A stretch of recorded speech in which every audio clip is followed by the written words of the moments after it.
And you know, continuing that conversation, you think of Donovan Mitchell, obviously picked 13th overall in 2017. He had a great summer league here, and in that break, I was saying to you, like, you could be looking in the same offseason where the Utah Jazz send both of their stars away.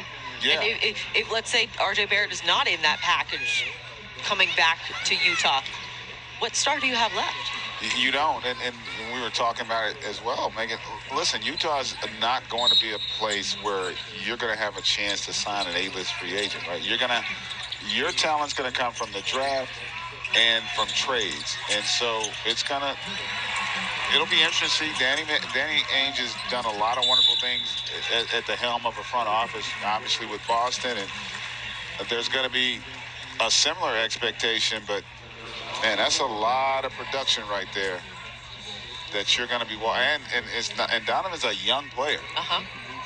So that'd be a lot to give up. I'm sure there's going to be a lot on the table for him. And I got to believe there are also going to be a few other suitors potentially for a guy of the talent of a Donovan Mitchell. Well, yeah, now that once that news comes out that Utah is willing to at least exercise those conversations, you're going to see other teams that are going to try and get themselves in a position to have that conversation and see if maybe they can get a Donovan Mitchell. Yeah, which is probably what Danny Ainge wants, is to drive up the price for someone like a Donovan Mitchell. And listen, I mean, Donovan, it's not Kevin Durant, but Donovan Mitchell is a heck of a player. A proven player. You look at his numbers in the postseason, he's been really good. I mean, they haven't been able to get very far, but that's as much about the roster construct as it is anything. And so if the Knicks were able to pull that one out, well, there'd be a lot of excitement in New York. And then you juxtapose that with what's transpiring in Brooklyn.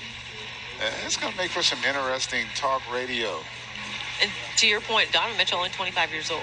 Yeah. He's still got a lot of mileage. A lot of basketball ahead to be played. And, you think of what Knicks fans have been saying for the last few years. And, we hear it from Stephen A. Smith all the time when it comes draft time. But I'd be wondering what he's thinking right now with that news coming out. He's excited about it as a Knicks fan, and what Knicks fans are thinking if they could get a talent like a Donovan Mitchell. There's no doubt that they'd be excited. I think they're pretty excited with the Jalen Brunson deal. Again, not that Jalen's a star, but he's a really good basketball player, and his best basketball is ahead of him, which is something else you have to factor in. So I'd like to see something like that. It creates a tremendous amount of buzz and excitement in Gotham. So we'll see how it plays out, Megan. We'll have to see what happens. Averaging nearly 30 points when you think of what Donovan Mitchell can do. And he's also becoming, season by season, he's adding the defensive prowess to his game and continuing to get better on that side of the floor too. Yeah, and that's where you want to continue to see the growth. But Donovan Mitchell is terrific talent. And it then begs the question, obviously it's a rebuild, but how long does that rebuild take if you're Utah? Brantley with the flush. The Nuggets getting picked up in the full court. White, 2 hands for safety as he's fouled as well. That is really got to be disappointing for the Clippers. You work so hard to make it a 2-possession game, and then you break down on your defensive transition there. And that was a great pass by Mitchell to a streaking White there to knock that one down. White, 14 points. And you see Jack White, Sunday versus the Cavaliers, his numbers, and 14 tonight. Couldn't get the 3-point play. Scrub is going to get one opportunity of his own in that situation. If you're Denver, why even contest? Yeah, there's no reason. Sometimes you got to tip your cap when the offense wins the possession, and you don't want to compound a mistake by giving them an extra point potentially.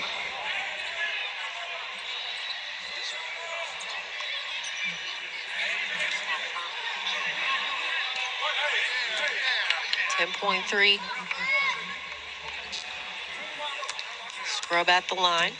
Do you miss on purpose? You could, and there's no problem with doing that, but ultimately you're going to have to still get a steal. And Yeah. if you don't get that offensive rebound, you're going to be in the same boat that you were here. I always say, because remember, the advantage you would have had you made it, which he did, is the clock's dead. Right. So you can foul. They could have fouled with maybe 1 second. If you miss and you don't get the offensive rebound, potentially you could lose more time. So listen, the reality is you're down 6 or 5 at this point. That's asking a lot with 7 seconds to go, even though he misses that free throw. I'm not sure if they have a timeout or not, which also plays into it. Well, we do know Reggie Miller was able to, 13 and 8 seconds? 8 and well, something. It was I think 8 points, but I don't see Reggie out here. Yeah, I didn't see him. No, that wasn't him. That wasn't Reggie. Reggie Miller is not walking through